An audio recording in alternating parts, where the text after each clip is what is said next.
Hi friends, welcome back to MS Lapiya channel. இப்போ social மீடியால ட்ரெண்டிங்கா போயிட்டு இருக்க விஷயம் என்னன்னு உங்களுக்கு தெரியுமா फ्रेंड्स? யாராவது ரெண்டு பேர் ரொம்ப பாசமா இருந்திருப்பாங்க. சந்தர்ப்ப சூழ்நிலையால திடீர்னு வந்து சண்டை போட்டுருப்பாங்க.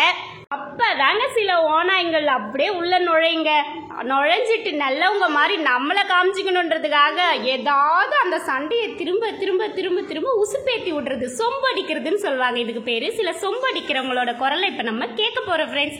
அதுவும் சண்டை தொடர்ச்சியா நீடிக்கும் அப்படின்னு நான் நினைச்சிட்டு பம்பிக்கிட்டு அப்படியே பயந்துக்கிட்டு என்ன பண்ணுதுங்கன்னா, ஐயோ நான் முன்னாடி அவங்கள பத்தி திட்டிட்டனே, அந்த வீடியோலாம் நான் டெலீட் பண்ணிடுறேன் அப்படின்னு வாய்ஸ் அமைச்சிருக்குதுங்க. பார்க்கலாங்கங்களாங்க அந்த ஓனாயோடைய வாய்ஸை. வாங்க ஃப்ரெண்ட்ஸ். சண்டை அப்படி ஓஞ்சிரும் அப்படின்னு நினைச்சுதான் நானும் கெட்ட வார்த்தையை போட்டிருக்க மாட்டேன்.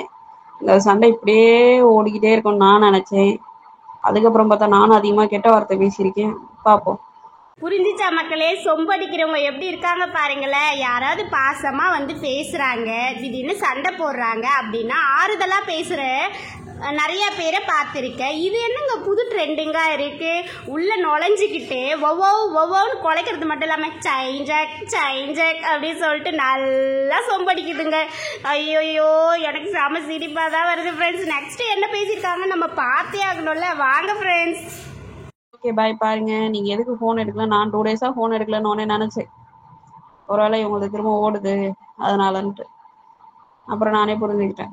ஹாய் ஃப்ரெண்ட்ஸ், இந்த மாதிரி குள்ளநரிங்கெல்லாம் என்ன பண்ணுன்னா, 2 பேர் வந்து சண்டை போட்டுக்கிட்டா சமாதானப்படுத்தி அவங்கள சேர்த்து வைக்கிறவங்க ரொம்ப ஒழுக்கமானவங்க. இவங்கெல்லாம் வந்து ஒழுக்கம் கெட்டவங்க. அடுத்தவங்க சண்டை போட்டுக்கிட்டே இருக்கணும்னு சொல்லி அப்படியே வந்து எப்படின்னா உள்ளே புகுந்து சூடு ஏற்றிக்கிட்டே இருப்பாங்க. அவங்களே வந்து அந்த நிகழ்வை மறந்து ஏற்றுக்கிற தன்மைக்கு மாறினா கூட இவங்க என்ன பண்ணுவாங்கன்னா, திரும்ப திரும்ப அதை அப்படியே சொல்லி காட்டி அந்த சண்டையை வந்து பெருசாக்குவாங்க. ஸோ இந்த மாதிரி ஆட்கள் கிட்ட தயவு செஞ்சு ஆன்லைனில் மாட்டிக்க கூடாது நீங்கள் அப்படின்றதுக்காக தான் இது ஒரு விழிப்புணர்வு வீடியோ. சரிங்களா? யாராக இருக்கட்டும் ஆன்லைனில் நீங்கள் பழகுங்க, பேசுங்க. உங்களோட பர்சனலை யார்கிட்ட ஷேர் பண்ணாதீங்க. இன்னொன்று, இப்போ அந்த அம்மாவும் வந்து சில சின்ன தவறுகள் செய்கிறாங்க. என்னென்னா, இப்போ நான் அனுப்புகிற வாய்ஸை அந்த பிள்ளைக்கு அனுப்புறது, அந்த பிள்ளை அனுப்புகிற மொத்த வாய்ஸையும் எனக்கு அனுப்பிச்சிருக்காங்க. ஸோ இதனால் என்ன நடக்குது அப்படின்னா, தேவையில்லாமல் எனக்கு அந்த பொண்ணு மேலே கோவம், அந்த பொண்ணுக்கு என் மேலே கோவம், திரும்ப இந்த அம்மாவுக்கும் என் மேலே கோவம் அப்படின்ற மாதிரி சண்டை வந்து வளருது.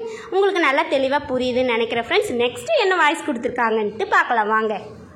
ஓகே அம்மா, நீங்கள் ஃபோன் எடுக்கலாம் பரவாயில்ல. ஏதோ திரும்ப சூர்யா கிட்ட பேசிகிட்டு இருக்கீங்களா? எனக்கு நியூஸ் வந்ததாக தான் கேட்குட்டேன். ஏதோ அவங்க சாரி சொன்னாங்களாம். நீங்களும் திரும்ப வாட்ஸ்அப்பில் மெசேஜ் பண்ணீங்களா? 2 பேரும் ஃபோன் பண்ணி பேசுகிறீங்களா? 2 நாள் முன்னாடி ஏதோ சூர்யா உங்களுக்காண்டி வீடியோ போட்டிருக்காளாம். என்னமோ தெரியல, கேள்விப்பட்டேன். பேசினாலும் ஓகே, திரும்ப சண்டை போட்டுக்காதீங்க அவ்வளோதான் சொல்லிடுவேன். நானும் அதை லைவ் டுகெதர் டெலீட் பண்ணிடுவேன். ஏன்னா அதுக்கப்புறம் நானும் கெட்ட வார்த்தை பேசியிருக்கேன்ல. பாருங்க ஃப்ரெண்ட்ஸ், எப்படி பம்பரா, எப்படி பயப்படுறா பாருங்களேன். அந்த அம்மா என்கிட்ட பேசிடுவாங்களோன்னு சொல்லிட்டு உள்ள நுழைஞ்சி இல்லாத பிள்ளாத்த அப்படியே அப்பப்போ சூடு ஏற்றிக்கிட்டே இருக்கணும். அவங்க வந்து அவங்களுக்கு ரொம்ப நல்ல குணம் இருக்குது ஃப்ரெண்ட்ஸ். 1000 நான் தப்பு பண்ணாலும் ஏற்றுக்குவாங்க. இதுக்கு முன்னாடி நாங்கள் நிறைய சண்டை போட்டிருக்கோம். இந்த மாதிரி வளர்ந்தது கிடையாது. காரணமே இந்த குள்ளநரிகள் தான். லைவ் டுகெதர் போடுவோம். அம்மா வந்து என்கிட்ட சொன்னாங்க ஃப்ரெண்ட்ஸ், எனி டைம் கால் பண்ணிக்கிட்டே இருக்காம்மா. பண்ணது மட்டும் இல்லாமல் வாங்க நம்ம 2 பேரும் வந்து லைவ் டுகெதர் போட்டு சூர்யாவை பற்றி பேசுவோம் அப்படின்னு. எனக்கு என்ன சுயமாக வந்து முடிவெடுக்க தெரியாதா, நான் மற்றவங்க சொல்கிறத கேட்கணுமா அப்படின்னு சொல்லிட்டு நான் வந்து தட்டி கழிச்சிட்டேன் அப்படி சொல்லி என்கிட்ட சொன்னாங்க.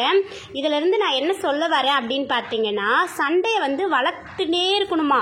நானும் அந்த அம்மா சண்டை போட்டுக்கிட்டே இருக்கணுமா, இந்த அம்மா வந்து நடுவில் பூந்து வேடிக்கை பார்த்துக்கிட்டே இருப்பாங்களா.